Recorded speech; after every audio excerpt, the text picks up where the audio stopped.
रूसी सेना को कीव में दाखिल होने से रोकने के लिए बनाए गए बंकरों को वहां के मेयर विताली वेलेत्स्को ने जायजा लिया और राजधानी कीव पर कब्जा हो जाए इसके लिए रूस की सेना ने अपनी पूरी ताकत झोंक दी है।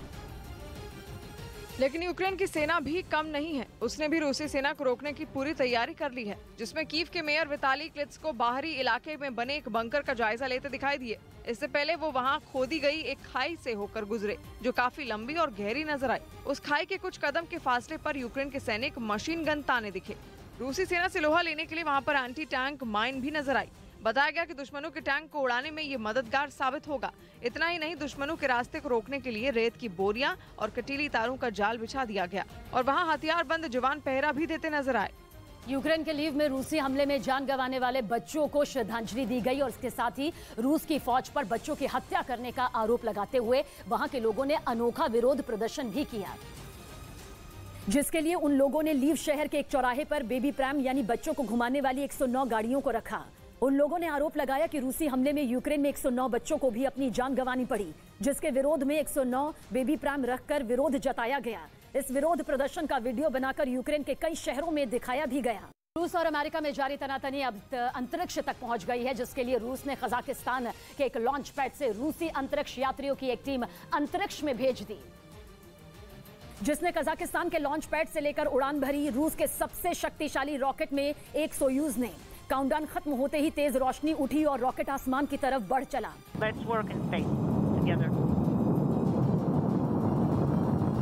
बताया गया कि इसमें मौजूद 3 रूसी अंतरिक्ष यात्री स्पेस स्टेशन पर पहले से ही मौजूद अमेरिकी यात्री मार्क वेंडी की जगह लेंगे, जो 30 मार्च को धरती पर वापस लौट जाएंगे। और यूक्रेन ने एक वीडियो जारी कर दावा किया कि उसकी सेना ने जापोरिजिया में रूस की 60 से ज्यादा बख्तरबंद गाड़ियों और K-52 हेलीकॉप्टर को तबाह कर दिया है। पिछले कुछ दिनों से जापोरिजिया पर कब्जा करने के लिए रूसी सेना ने पूरी ताकत झोंक दी है और आसमान से इतनी भयानक बमबारी की गई कि पूरा शहर तबाह हो गया। लेकिन इन हमलों के बाद भी यूक्रेन की सेना डटी रही है और दावा है कि उसने भी रूस के K-52 हेलीकॉप्टर को हवा में मार गिराया और जब वो नीचे गिरा तो उसके परखच उड़ गए।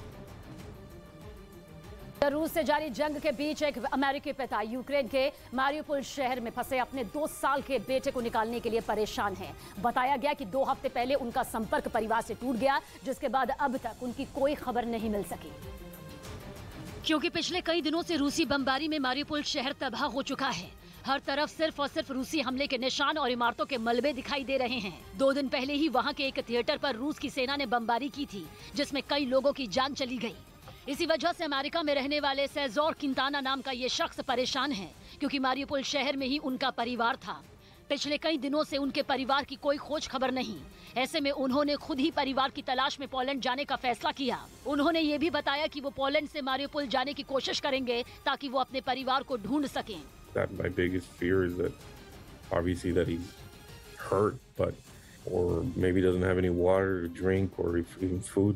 यही नहीं, सेजोर किंताना ने अपने बेटे अलेक्जेंडर की कुछ तस्वीरें भी साझा की, जिनमें वो बेटे के साथ खेलते नजर आए। रूस और यूक्रेन में युद्ध शुरू होने के बाद वो लगातार परिवार के संपर्क में थे, लेकिन 2 मार्च के बाद उनकी कोई बात नहीं हुई। उन्हें डर है कि कहीं रूस के हमले में उनका परिवार तो नहीं आ गया। युद्ध के बीच यूक्रेन के लोगों ने राजधानी कीव में ट्यूलिप फूल की प्रदर्शनी लगाकर संदेश दिया कि वो अपनी सेना के साथ खड़े हैं। प्रदर्शनी का एक वीडियो भी सामने आया है, जिसमें सैकड़ों लोग इकट्ठा होकर ट्यूलिप फूल की प्रदर्शनी लगाते नजर आए। छोटे छोटे बच्चे भी अपनी मां के साथ प्रदर्शनी में पहुंचे और उनकी मदद की। बताया गया कि इन फूलों को जंग में घायल हुए सैनिकों और अस्पतालों में भर्ती लोगों तक पहुंचाया जाएगा। जंग के बीच बिना डरे कई लोग घरों से निकले और प्रदर्शनी में हिस्सा लिया।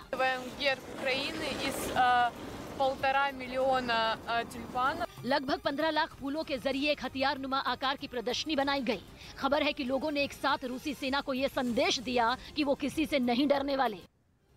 और 25 दिन से जारी रूस और यूक्रेन युद्ध के बीच यूक्रेन के डिप्टी पीएम ने बड़ा दावा किया है। यूक्रेन के डिप्टी पीएम के मुताबिक 562 रूसी सैनिकों को बंदी बनाया गया है, क्योंकि रूसी सैनिक अब अंदर तक पहुंच चुके हैं और ऐसे में अगर कहीं पर भी रूसी सैनिक यूक्रेनी सैनिकों को दिख रहे हैं तो उनको बंदी भी बनाया जा रहा है यूक्रेन की ओर से।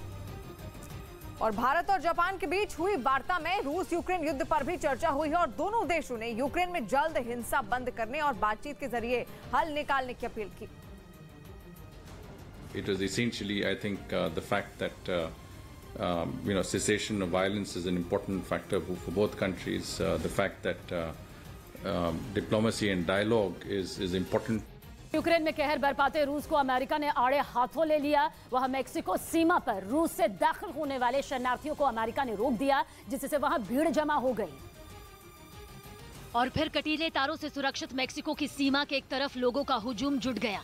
सड़कों को लोगों ने पनाहगाह बना लिया और उसी के किनारे बिस्तर बिछाकर अपने बच्चों को आसरा दिया। लोगों ने आरोप लगाया कि वहां मौजूद अधिकारियों का रवैया उनके दस्तावेज चेक करते ही बदल गया।